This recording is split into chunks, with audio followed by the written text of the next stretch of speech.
হ্যাঁ, আপনার জন্যই রাসূল সাল্লাল্লাহু আলাইহি সাল্লাম একটি জান্নাতের পাশে ঘরের সুসংবাদ দিয়েছেন। যদি আপনি এই কাজটা না করেন, কোন কাজটি? ভিডিওটি দেখুন, তারপরে বুঝবেন। অবশ্যই সওয়াবের নিয়তে ভিডিওটি শেয়ার করে দিবেন। আল্লাহ রাসূল সাল্লাল্লাহু আলাইহি ওয়া আলিহি ওয়াসাল্লাম তিনি বলেন, আনা যাঈমুন বিবাইতিন ফি রাবাদিল জান্নাতি লিমান তারাকাল মিরাআ ওয়া ইন কানা মুহিক্কান। প্রিয় নবীজি বলেন যে আমি ওই ব্যক্তিকে জান্নাতের আঙ্গিনায় একটা ঘরের সুসংবাদ দেই যে তর্ক করার সময় নিজের সঠিক, সে হকের উপর আছে, এটা জেনেও সে তর্ক করে না। তর্ককে, আর্গুমেন্টকে, ডিবেটকে স্যাক্রিফাইস করে যে না আমি ঝগড়ায় যাব না, যদিও সেই সঠিক।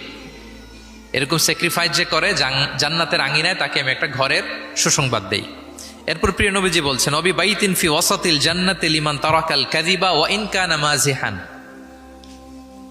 আর আমি ওই ব্যক্তিকে জান্নাতের মাঝামাঝি স্তরে একটা ঘরের সুসংবাদ দিচ্ছি, যে ব্যক্তি কৌতুক করেও মিথ্যা বলে না। He was kidding, he was joking, but he never tells a lie. মজা করতেছে, জোক করতেছে, কিন্তু জোকের মধ্যেও সে কি করে না? মিথ্যা বলে না। তাকে জান্নাতের মাঝামাঝি স্তরে আমি একটা ঘরের গ্যারান্টি দিচ্ছি। এরপর আল্লাহ রাসূল সাল্লাল্লাহু আলাইহি ওয়াসাল্লাম বলতেছেন, ওবি বাইতিন ফি আ'লাল জান্নাতি লিমান হাসানা খুলুকা। আর আমি এট দ্য ভেরি হাই, মানে পিক অফ দ্য প্যারাডাইস, জান্নাতের একেবারে সর্বোচ্চ স্তরে একটা বাসভবনের গ্যারান্টি ওই ব্যক্তিকে দেই যে অন্যের সাথে ভালো আচরণ করে।